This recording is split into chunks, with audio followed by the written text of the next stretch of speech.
Chickens, companies, and consumers. Hi, I'm Will. I'm Noah. And I'm Isabella. And I'm Bree. Our question was, what are the implications on consumers of chicken production practices in the American food industry, and how do they align with American values? Here's a short video from the well-respected video, Food Inc., that gives a little background knowledge.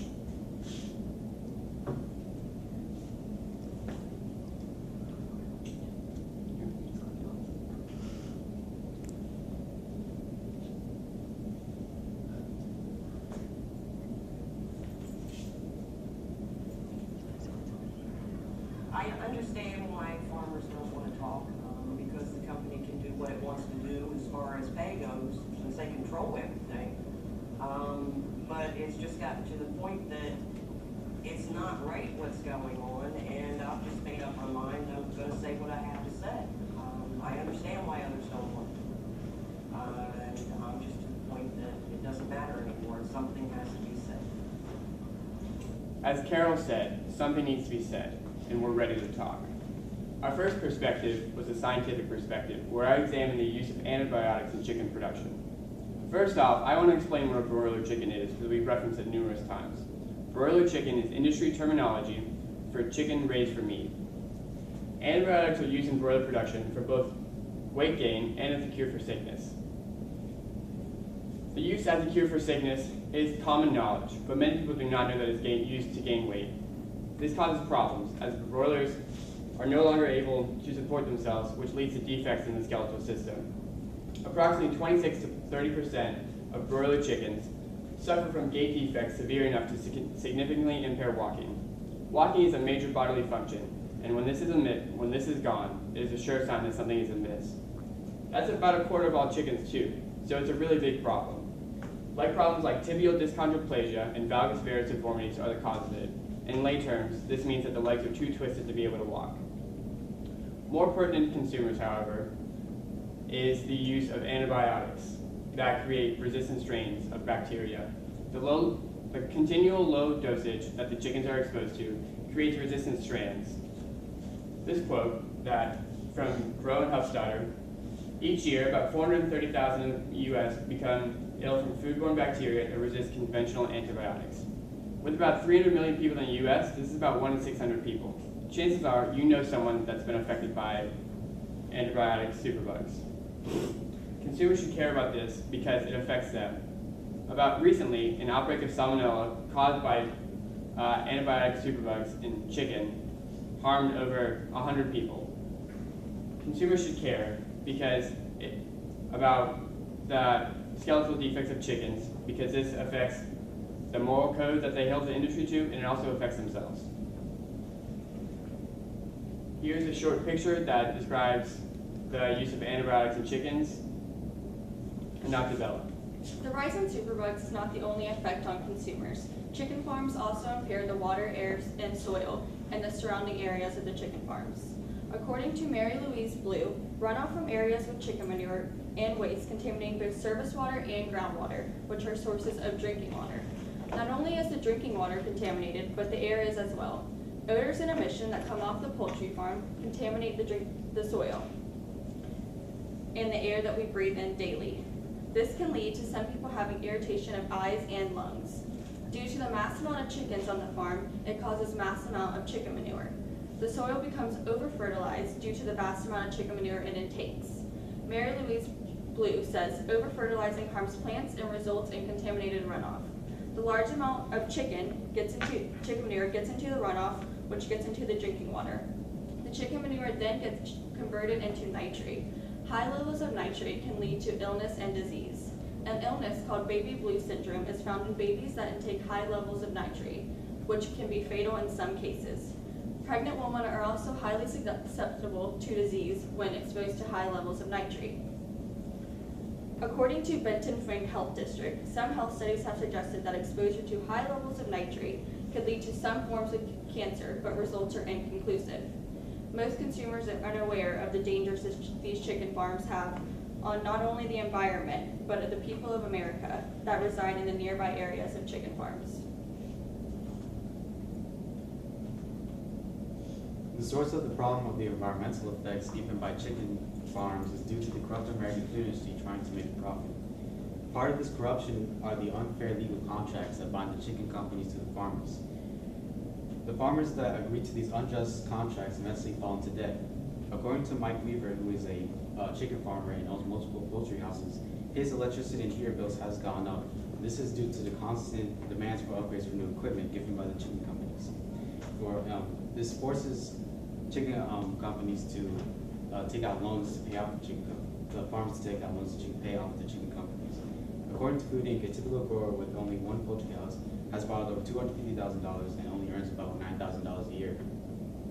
This shows that farmers have no choice but to take out loans to pay off the chicken companies.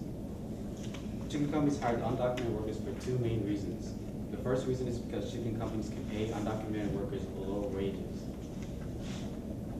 According to Kendall Williams, who works with the U.S. Department of Agriculture, undocumented workers are constantly forced with deportation, mostly by their employer.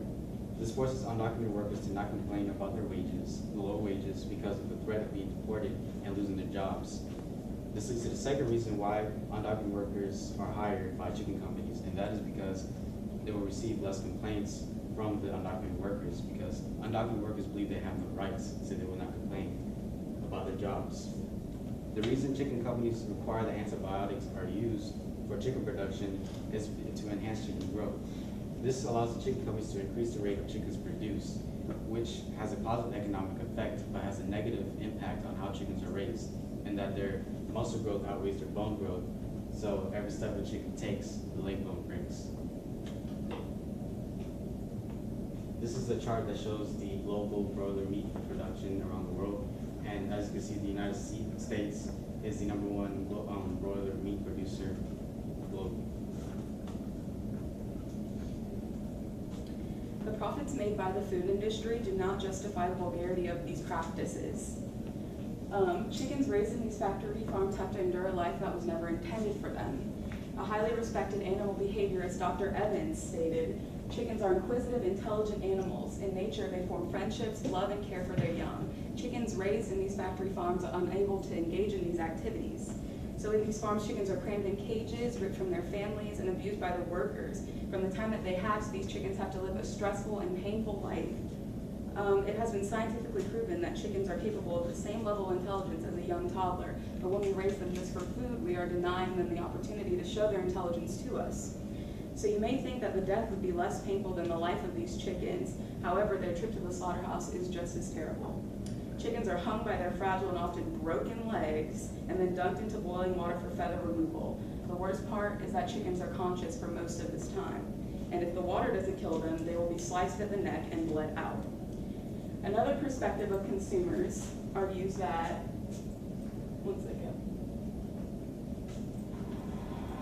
chickens, that is their natural right to kill chickens for survival.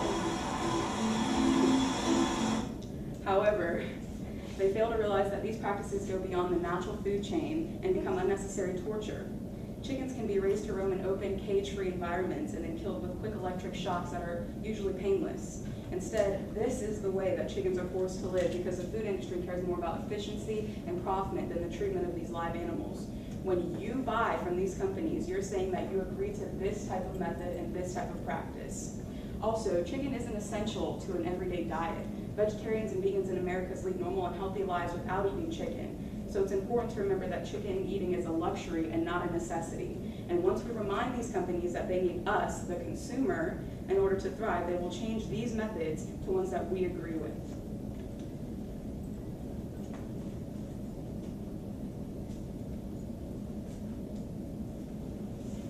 In conclusion, in order to solve this problem, the companies that produce these chickens should align with their consumer in order to find a middle ground. Agencies like the FDA, EPA, and PETA would be good sources to add to this production method in order to see what kinds of practices that consumers would be okay with, and that would increase the profits for the companies initially. Thank you. As you move through the research process? Okay, so when we started our research question, it was kind of loaded and biased because we already knew that some of the practices of the companies were unjust. So we started our question with like, how are these companies unjust? How are they corrupt? And that wasn't the best way to go about it because a true research question should be controlled, leveled, and expressed both sides in the counter argument. So as we developed our research and we saw some of the ideas of our other perspectives and counter arguments, they kind of brought light to how these companies, or some people think that these companies are right in the way that they practice their methods. So it was important to include that in our research to address that and then explain why it's still not okay. Very good. Well, what evidence did you gather that you didn't use? Would you choose, and why did you choose not to use it? Me personally, I found a source that said why chicken production was okay, why they found it right, because people believe that antibiotics, superbugs are not a thing. But I didn't include that because that wasn't our perspective and our opinion on the topic. And there's a lot of facts. One of my sources, where I quoted the Grow and Hufstadter, that talked about antibiotic resistance with the quote about the 430,000 people. So I didn't include that, and I wouldn't, because I feel like that would counter our own point, the points that we made. And I know it would be useful to have a counter argument, but I think that our quote that we used effectively nullifies that counter argument. Can I hear the question again? Actually, I think I'm going a little off topic. I know, I think that you responded well to the question. The question was, what evidence did you gather that you didn't use, and why you chose not to use it? I think you covered that. Okay. Noah or Isabella, sorry. What information did you need that you weren't able to locate? How did you go about trying to find the information? I think information that we need that we could not locate, I think it was hard to kind of find like information altogether just because the companies try to hide a lot of things. But we just kind of watched Food Inc. That was kind of a big source for us, just because it proved that the companies do hide things. And I think that we just went out of our way to read a bunch of articles, and we just kind of, a lot of articles kind of led towards the companies and being on their side. So we kind of just had to get different information from different sources and gather information together. Okay. As a team, anyone can answer. What advice would you have for other researchers who are considering your topic? I think, like Bree said with the question, you need to go in unbiased. Like Bree said, one of the big words we used in our question was just, and I think right away that's biased off the bat. So I think my big piece of advice was go in with an open mind. Don't have any predispositions set already, because I think we did, and that was something we had to overcome and dispel, and then we had to come back as a group and remake our decision. So my best piece of advice would be to go in blank. Do we keep answering that? If you wanted to add on, you're more than Okay, well, I agree.